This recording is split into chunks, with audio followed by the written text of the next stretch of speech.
Então, pessoal, é uma satisfação, uma peça que vai se encaixar principalmente com aquelas 3 lives, já deve ter uns 3, 4 anos que está aqui no canal, que é o Estado e a condenação em relação aos mortos. Aquela questão da inativação, aquela questão do juízo.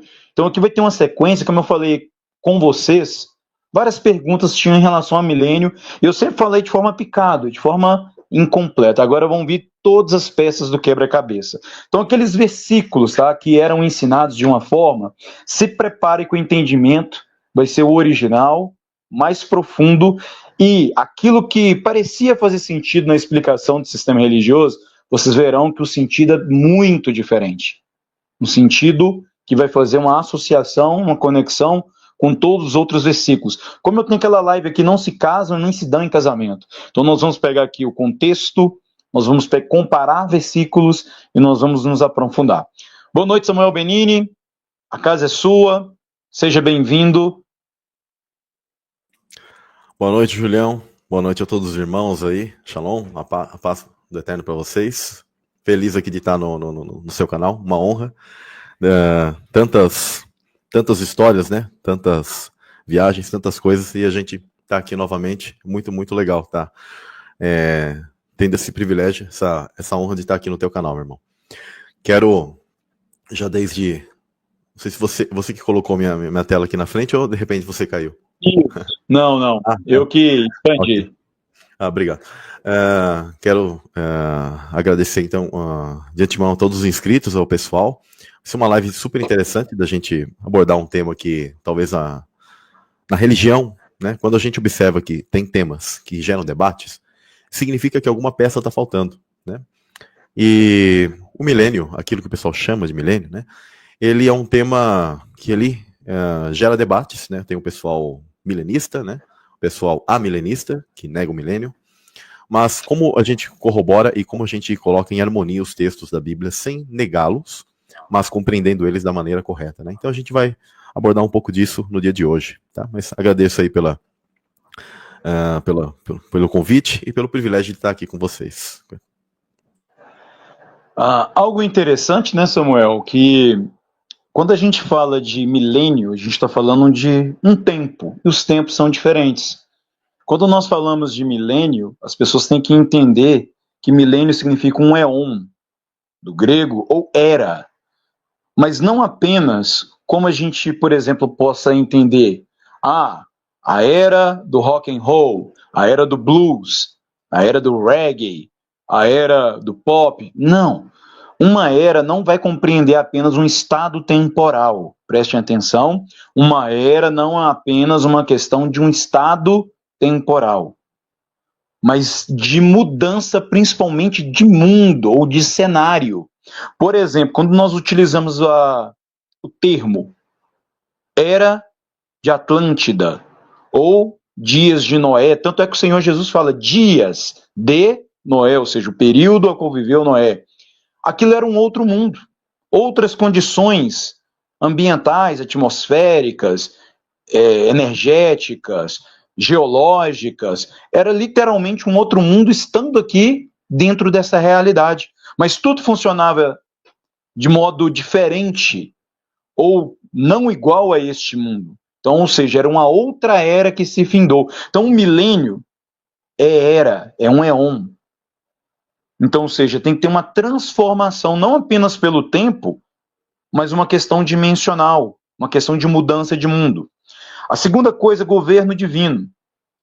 O governo divino, no fim dos tempos, simplesmente ele voltará ao Pai, porque antes, inclusive até mesmo da criação deste mundo, dessa realidade, e aqui é um palco para teste de pré-existência, já existia governo divino, já existia o governo dos céus. Então, se anteriormente, antes da questão da criação desse mundo, já existia um governo, e o plano original de Deus é o céu, por que o próprio Deus tem que vir reinar aqui em terra? Sendo que ele mesmo falou, o meu reino não é deste mundo. Essa é a explanação inicial, e agora passando a palavra aqui para o Samuel Benini. Perfeito, meu irmão. Esse verso ele é completamente importante nesse aspecto de o meu reino não é deste mundo, né? Aonde se caracteriza o reino do Pai? Então a gente precisa iniciar aqui. Eu vou até aqui fazer compartilhar a tela. Deixa eu ver aqui. Isso. Então a gente tem, aqui está uma imagem, ela não está numa super resolução, tá, pessoal? Mas tá aqui o Gênesis 1:1, né? Aqui está em inglês e em hebraico, tá? In the beginning, Elohim created the heavens and the earth, né? No princípio, ou em um princípio, você pode traduzir assim. Elohim, é interessante que o termo aqui ele foi escolhido propositalmente, um termo múltiplo. Por quê? Por que não está chamando o Pai de uma maneira, de uma outra maneira? El, ou Yod He Vav He, ou uma outra expressão, o Altíssimo, El Elyon, né? Mas por que está sendo usado Elohim? Porque aqui implica que antes, inclusive é interessante que os judeus, eles entendem que a Bíblia, ela começa com a letra Beit, Bereshit, e não com a letra Aleph, que seria a primeira, porque eles compreendem que quando a Bíblia, a Torá, ela é escrita aqui para nós, tá? Já implica que existiam realidades ou multirrealidades dos universos de Deus, e isso é interessante, tá? Então, por isso que eles entendem em um princípio, seria a tradução mais profunda, tá? Em um dos princípios, ou em um princípio. Ou seja, já havia algo que existia. Né? Porque Deus, ele, inclusive, até porque alude ao próprio Eterno, que ele sempre existiu. Ele não tem princípio. Jesus, inclusive, tem princípio, mas o Eterno, ele não tem princípio. E isso é algo muito profundo. Então, quando a gente compreende isso, e que, inclusive, a letra Beit, ela tem o significado de casa, porque ele começa a formar um tipo de realidade e começa a organizar as dimensões. Por isso que tem o sentido de casa, inclusive. Então, nesse princípio, Elohim, e Elohim já é um bloco de seres que inclui ali uma família, um conjunto de seres espirituais. Tá? E é interessante que Deus, ele cria, ele usa esse termo. Aí quando a escritura, ela fala, né? Bereshit bara Elohim et hashamayim vet haaretz, né? Seria... é interessante que Hashamayim, esses céus, ele implica em dimensões superiores, tá? Com outro nível de frequência, e depois a Terra como uma espécie de base. Poderemos aludir a uma ideia de prédios, onde tem um andar mais baixo e andares superiores. Tá? Essas dimensões, elas foram estabelecidas, e é interessante que olha que interessante, ó, há um candelabro aqui, e as 7 palavras no primeiro verso da Bíblia. E isso não é à toa, pessoal. Porque isso, dentro do tempo de Deus, alude a dias divinos. Dias divinos. Períodos divinos, onde o tempo lá, a gente chama de atemporal, há um tipo de passagem, de decorrer daquilo que nós tentamos classificar e chamamos de tempo, tá? Só que ele é muito diferente em termos de vivência, e mesmo daquilo que seria a demora, o que a gente chamamos de demora, no mundo espiritual. Inclusive, é interessante que, mesmo as escolas judaicas, e até o que hoje se fala de física quântica, eles definem o tempo de Deus, o tempo divino, como um presente contínuo, e é exatamente isso. É um presente contínuo. Né? Inclusive, no próprio termo, quando o Eterno ele fala para Moisés, né, eu sou o que sou, na palavra em hebraico ali, e nos tempos em hebraico, é interessante que o ser e estar são o mesmo verbo, está encriptado passado, presente e futuro na mesma palavra. Você consegue pegar na estrutura dessa palavra passado, presente e futuro. Ou seja, para Deus, ele está muito além do tempo. Então, a primeira coisa importante para a gente poder falar sobre milênio, sobre era, sobre períodos, é entender que Deus ele organiza as dimensões, existe uma espécie de dimensão base, tá? Uma dimensão base. Por isso que aqui fala sobre Hashamayim, né? Ou seja, então é um plural aqui, céus, porque são dimensões superiores, e tem uma que chama terra, que é uma base. Ele sempre usa esse padrão, exatamente como uma colmeia de abelhas, né? Onde quando elas fazem a colmeia, a parte mais baixa é a parte de estrutura, onde as abelhas que são mais férteis e tal, vão colocar seus filhos, etc., e aí vai subindo, tá? Exatamente como caixas de colmeia. Então, isso é importante vocês compreenderem. Então, há essa questão do atemporal, dos dias divinos, e as 7 primeiras palavras, né, do do primeiro verso da Bíblia, ele já aponta para esses dias divinos e, na verdade, essas partes do candelabro, tá? E também, inclusive, festas. Tá? Inclusive, depois acho que eu já vou compartilhar agora. Se você quiser até completar alguma coisa, Júnior, pode, fica à vontade. Samuel, só para me trazer uma explicação bem rápida para as pessoas entenderem, que deve ser visto, pessoal, e lido. O hebraico ele é o contrário, né? Algumas línguas orientais e do Médio Oriente, elas são lidas da direita para a esquerda, que é o contrário das línguas ocidentais, que nós lemos, né, da esquerda para a direita. Então aqui você pega no candelabro, esse braço mais à direita, aqui começa o Bereshit. Aí a segunda palavra, Bará, terceiro Elohim. Então, ou seja, você vai da esquerda para a direita. Obrigado, Samuel. A segunda questão essa sensação de tempo, né? Vocês já certamente tiveram sonhos muito vívidos de estar em algum ambiente e a sensação de tempo ela é totalmente, a percepção totalmente diferente que nós temos aqui. Parece que passam 4 horas em 5 minutos. Ou que 5 minutos em 4 horas. Acontecem uma série de eventos que parece que no nosso tempo aqui demorariam ali umas 4 horas, mas na verdade no sonho passam 5 minutos, ou vice-versa. Essa sensação de tempo já mostra essa questão, que é aquilo que o Samuel está querendo colocar. Perfeito, mestre Júlio. Inclusive, até aproveitando, eu vou colocar aqui, ó. Vamos colocar aqui a primeira palavra, que ela tem o significado de em um princípio. Ela é como se fosse o primeiro dia divino. Quando fala que formou, moldou, né, deu forma, tá?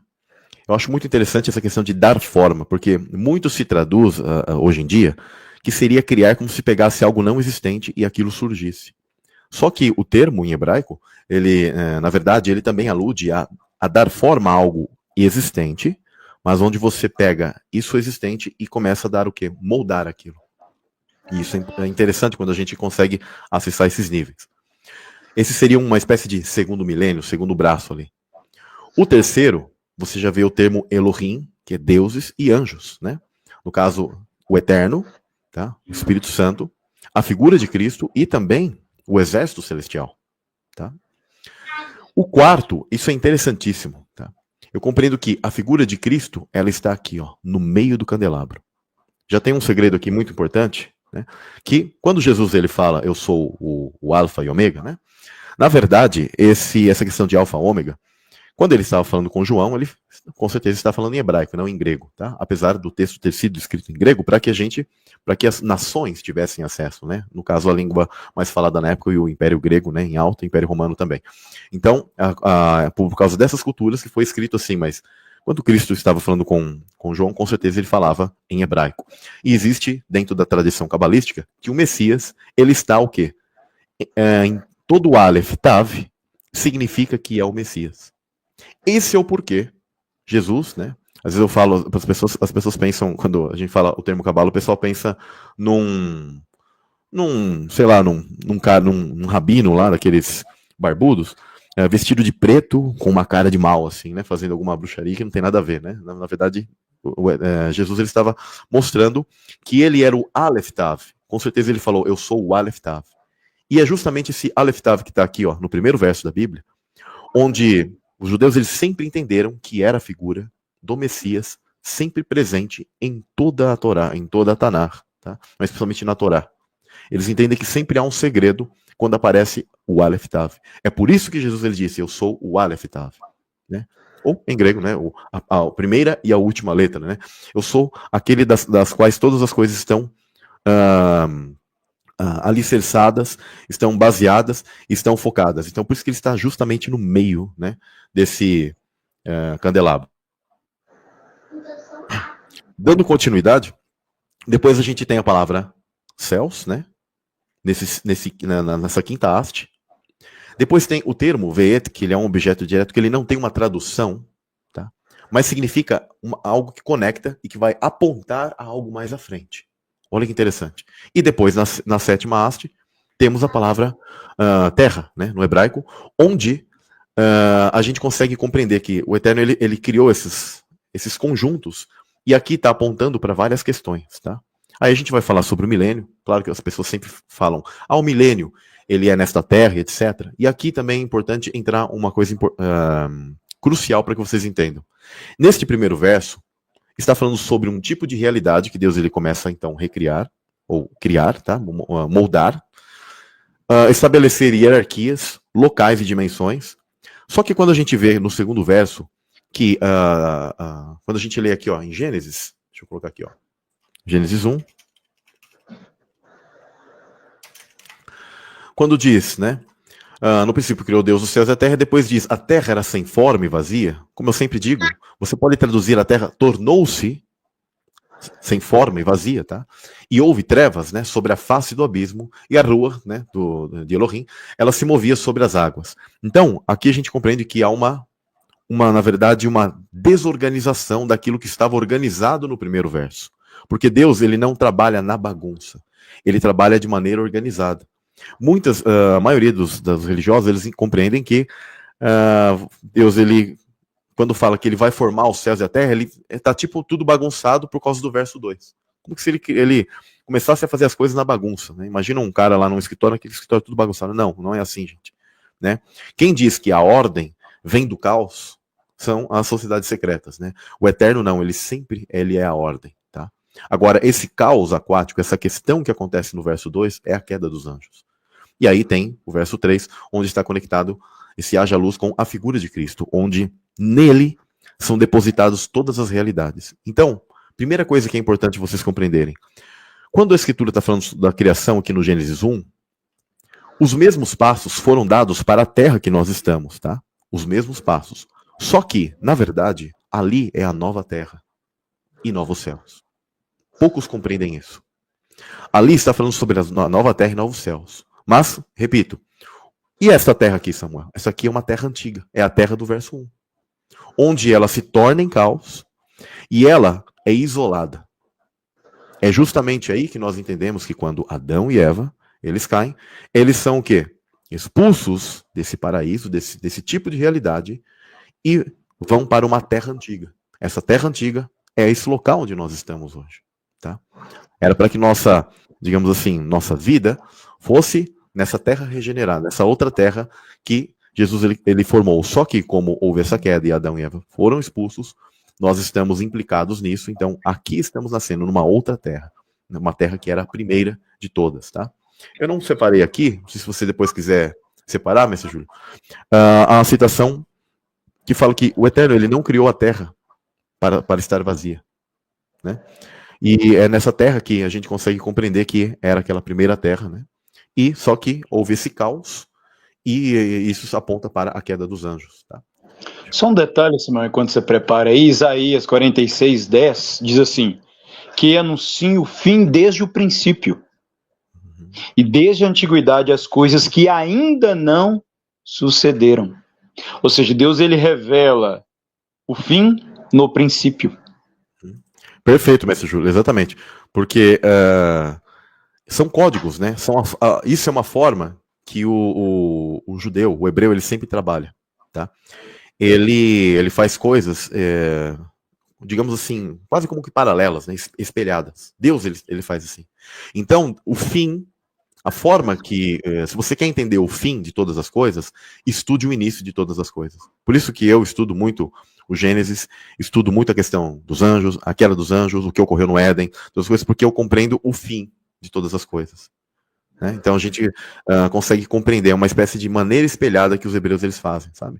Um tipo de fractal. Tá?